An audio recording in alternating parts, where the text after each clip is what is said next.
Kabanata Siyam. Ang kaluluwang nagkakasala ay mamamatay. Sinasabi ng ilan na ang kaluluwa ng tao ay hindi na umiiral pagkatapos ng kamatayan dahil yun ay nasusulat, sa araw na ikaw ay kumain yun ay tiyak na mamamatay ka, at ang kaluluwa na nagkakasala ay mamamatay. Siyempre, totoo na kapag namatay ang isang makasalanan, mamamatay rin ang kanyang kaluluwa. Ngunit ang kamatayan ng katawan ay iba sa kamatayan ng kaluluwa, dahil ang katawan ay nilalang mula sa alabok ng lupa, at ang espiritu ay ibinigay ng Diyos.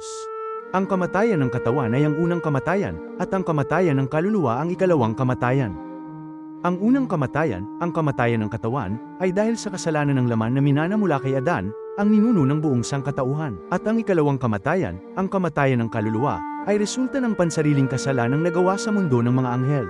Sinasabi ng Biblia na ang bawat isa ay hahatulan, ayon sa kanyang mga gawa. Ang anumang ginawa ng bawat isa sa mundo ng mga anghel, ay muling gagawin sa mundong ito, siya ay hahatulan sa parehong katawan at kaluluwa. Ang sinasabi natin tungkol sa kaluluwa, ay hindi ang teorya ng pagka-immortal ng kaluluwa ng tao, na itinuturo ng simbahang Katoliko at mga Presbyterian na simbahan, kundi ang biblikal na katuruan na hindi lang ang kaluluwang nagkasala, ngunit maging ang mga anghel na nagkasala, ay hahatulan at mamamatay pagkatapos ng lahat. Sinabi ni Apostol Pablo, at yamang itinakda sa mga tao ang mamatay na minsan, at pagkatapos nito ay ang paghuhukom. Pagkatapos ng kamatayan, ang lahat ay haharap sa paghuhukom, pagkatapos mamatay ng kanilang katawan, ang kanilang kaluluwa ay hahatulan ayon sa kanilang mga ginawa. Gaya ng nasusulat, Apokalipsis Kabanata 20, versikulo 12, at nakita ko ang mga patay, mga dakila at mga hamak, na nakatayo sa harapan ng trono, at binuksan ang mga aklat.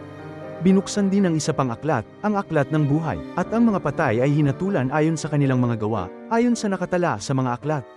At sinabi ni Jesus, Lucas Kabanata 12, versikulo 47, at ang aliping yun na nakakaalam ng kalooban ng kanyang Panginoon, ngunit hindi naghanda at hindi ginawa ang ayon sa kalooban nito, ay papaluin ng marami. Subalit ang hindi nakakaalam at gumawa ng mga bagay, na karapat-dapat sa mga palok, ay papaluin ng kaunti. Kaya walang duda na lahat ay hahatulan ayon sa kanilang sariling kasalanan. Malinaw na ipinapakita ng mga bersikulo sa itaas na sa araw ng paghuhukom, ang bawat tao ay paparusahan ayon sa kanyang mga ginawa, ayon sa antas ng kanyang kasalanan, sa loob ng isang oras, o isang araw, o isang henerasyon. Pagkatapos maparusahan, ang kaluluwa ay maglalaho magpakailanman. Ito ang ikalawang kamatayan. Ngunit ang dyablo at ang mga bulaang propeta, na luminlang sa lahat ng bansa, ay pahihirapan araw at gabi magpakailan paman. Gaya ng nasusulat, Apokalipsis Kabanata 20, versikulo 10, at ang dyablo na dumaya sa kanila ay inihagis sa lawa ng apoy at asupre, na kinaroroonan din naman ng halimaw at ng bulaang propeta, at sila'y pahihirapan araw at gabi magpakailan paman.